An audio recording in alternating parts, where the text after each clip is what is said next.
देखो बेटा, पहला क्वेश्चन का पहला पार्ट, किसी भी इवेंट के होने की जो प्रोबेबिलिटी है प्लस उस इवेंट के नहीं होने की प्रोबेबिलिटी, ठीक है, इसको हम बार से शो करते हैं।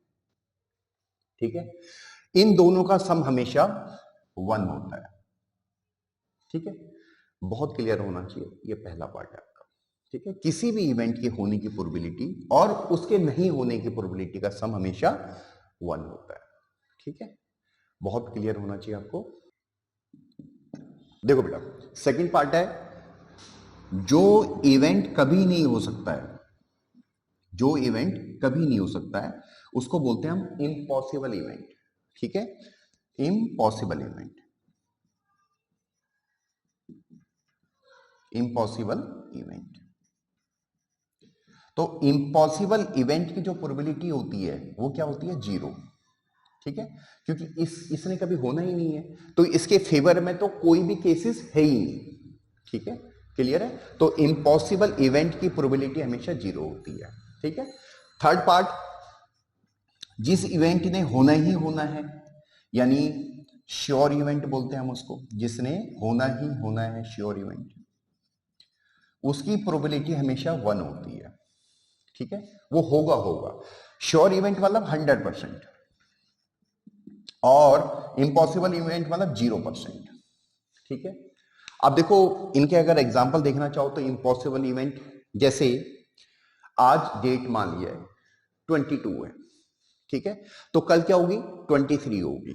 ठीक है, तो आज अगर 22 है तो कल 21 होने के कोई भी संभावना नहीं है। ठीक है, तो 21 डेट अगर आने की कल जो पॉसिबिलिटी है या प्रोबेबिलिटी है वो 0 हो जाएगी।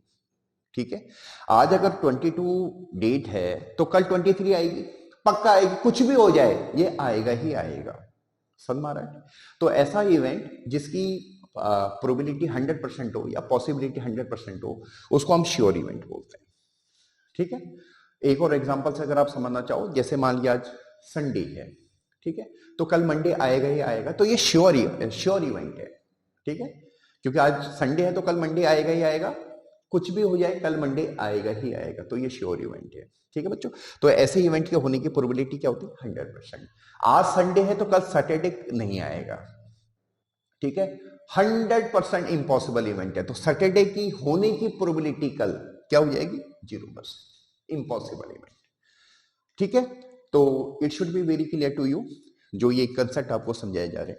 ठीक है, फोर्थ वाला पार्ट है, sum of probability of all elementary event in an experiment is equal to 1। ठीक है, देखो एक एग्जांपल से समझाता हूं ये क्या कहना चाह रहा है। जैसे हमने एक डाइस, अनबाइस्ड डाइस हमने रोल किया। ठीक है, तो जो हमारे पास आउटकम है यानी सैंपल स्पेस है, सैंपल स्पेस क्या होता है? Collection of all possible outcome. तो सैंपल स्पेस हमारे पास क्या हो सकता है? 1 2 3 4 5 और 6। ठीक है, तो जो ये 1 2 3 4 5 6 है, ये है एलिमेंट्री इवेंट। ठीक है, या एलिमेंट्री इवेंट, या एलिमेंट्री इवेंट बोलो या एलिमेंट्री एलिमेंट बोलो। ठीक है, तो सबकी प्रोबेबिलिटी क्या होगी? देखो, 1 की प्रोबेबिलिटी क्या होगी? 1/6, 2 की क्या होगी? 1/6, 3 की क्या होगी? 1/6, 4 की क्या होगी? 1/6, 5 की क्या होगी? 1/6, और 6 की क्या होगी? 1/6, और ये सब टोटल हो जाएगा 6/6, दैट इज 1। ठीक है, तो यही चीज ये फोर्थ पार्ट में कह रहा है, सम ऑफ प्रोबेबिलिटी, यानी एक इवेंट की, दूसरे इवेंट की, ये सब एलिमेंट्री इवेंट है। ठीक है, मान लीजिए किसी भी एक्सपेरिमेंट में हमारे पास एन इवेंट है, तो इन सब की प्रोबेबिलिटी का सम कितना होगा? 1। एलिमेंट्री इवेंट केवल सिंगल एलिमेंट से मिलकर बना हुआ होता है। ठीक है, एलिमेंट्री इवेंट केवल सिंगल एलिमेंट से मिलकर बना हुआ होता है। ठीक है, तो it should be very clear to you. जैसे मैंने ये एग्जांपल लिया समझाने के लिए, तो इसमें जो एलिमेंट्री इवेंट हैं वो 6 हैं। ठीक है, तो यही चीज हमें फोर्थ वाले पार्ट में कह रहा हो कि sum of probability of all elementary event, ठीक है, कंपोजिट नहीं, ऑल एलिमेंट्री इवेंट का जो प्रोबेबिलिटी का सम है वो कितना होना चाहिए? 1। ठीक है। अब फिफ्थ वाला पार्ट, फिफ्थ वाले पार्ट में क्या कह रहा है, प्रोबेबिलिटी की वैल्यू बच्चों हमेशा ग्रेटर देन इक्वल टू 0 होती है और लेस देन इक्वल टू 1 होती है। ठीक है, प्रोबेबिलिटी की वैल्यू नेगेटिव में नहीं होती है और प्रोबेबिलिटी की वैल्यू ग्रेटर देन 1 नहीं होती है। ठीक है, होप सो आपको समझ में आया होगा। अगर कोई भी प्रॉब्लम हो तो आप कमेंट कर सकते हो। Thank you.